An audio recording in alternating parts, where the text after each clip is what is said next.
രാവണൻ ഒരു അസുരനോ അതോ നായകനോ അറിയാം.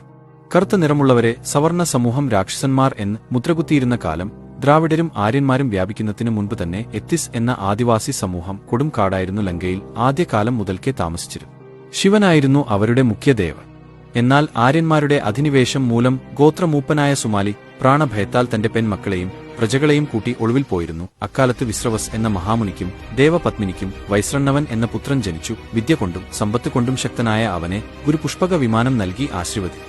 പിതാവിന്റെ ഉപദേശപ്രകാരം ലങ്കാധിപതിയായി മാറി. പക്ഷേ ലങ്കയുടെ യഥാർത്ഥ അവകാശികൾ അസുരന്മാർ എന്ന് മുദ്ര കുത്തപ്പെട്ടതിനാൽ ഒളിവിൽ തന്നെ തുടർന്നു. ലങ്ക തിരിച്ചു പിടിക്കണമെങ്കിൽ വൈശ്രണ്ണവനെ പോലെ ഒരു പുത്രൻ വേണം. അതിന് വിശ്രവസിനെ തന്നെ ആശ്രയിക്കാൻ സുമാലി തന്റെ മകളോട് പറഞ്ഞു. അങ്ങനെ അവൾ വിശ്രവസിന്റെ തപോബലം തന്നിലേക്ക് ആവാഹിച്ചു.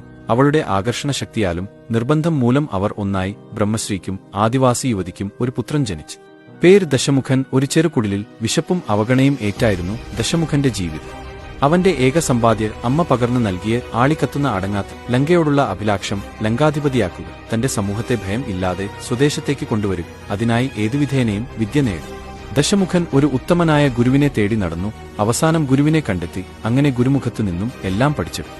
അങ്ങനെ 10 തലയ്ക്കും 20 കരങ്ങൾക്കും തുല്യനായ ഒരു പുരുഷനായി അവൻ മാറിക്കഴിഞ്ഞു. ഗുരു അവനെ രാവണൻ എന്ന് വിളിച്ചു. വർഷങ്ങൾക്ക് ശേഷം ഉള്ള അവന്റെ വരവ് ആദിവാസി സമൂഹം ആഘോഷിച്ചു. ലങ്ക പിടിച്ചെടുക്കുവാൻ വേണ്ടി ആദിവാസി സമൂഹത്തെ ആയോധന വിദ്യകൾ പഠിപ്പിച്ചു.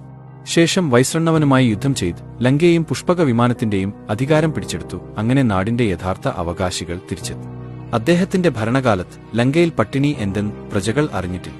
ഒരിക്കൽ രാവണൻ പുഷ്പക വിമാനത്തിൽ സഞ്ചരിക്കവേ താഴെ മഞ്ഞു മൂടിക്കിടക്കുന്ന താഴ്വരയിൽ അവിടെ ഒരു ആശ്രമം, മുന്നിൽ മുല്ലവള്ളി തുളുമ്പുന്ന ഒരു സുന്ദരി, പേര് വേദവതി, തന്റെ ജീവിതം മഹാവിഷ്ണുവിന് സമർപ്പിച്ച തപസ്സും കണ്ട മാത്രയിൽ തന്നെ തന്റെ പട്ടമഹർഷി ആക്കുവാൻ രാവണൻ വല്ലാതെ കൊതിച്ചു. ചന്ദ്രകാന്തങ്ങൾ മിന്നി നിൽക്കുന്ന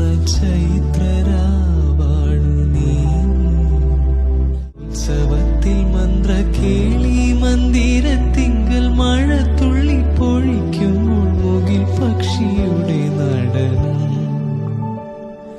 തിരനുരയും ചുരുൾമുടിയിൽ സാഗര സൗന്ദര്യം തിരിതെളിയും. രാവണൻ തന്റെ മനസ്സ് വേദവതിയോട് തുറന്നു. പക്ഷേ അവൾ കോപപ്പെട്ടു. എന്നാൽ അതൊന്നും വകവയ്ക്കാതെ അവൻ അവളുടെ തലമുടി തഴി. കോപപ്പെട്ട അവൾ പറഞ്ഞു, നിന്നെ ഞാൻ ഇപ്പോൾ വധിക്കുന്നില്ല. എന്റെ തപോബലം പാഴാവരുത്. നിന്നെയും നിന്റെ കുലവും നശിപ്പിക്കാൻ ഞാൻ പുനർജനിക്കും. ഞാൻ തിരിച്ചുവരും രാവണ. ഇങ്ങനെ പറഞ്ഞുകൊണ്ട് അഗ്നിയിൽ ചാടി.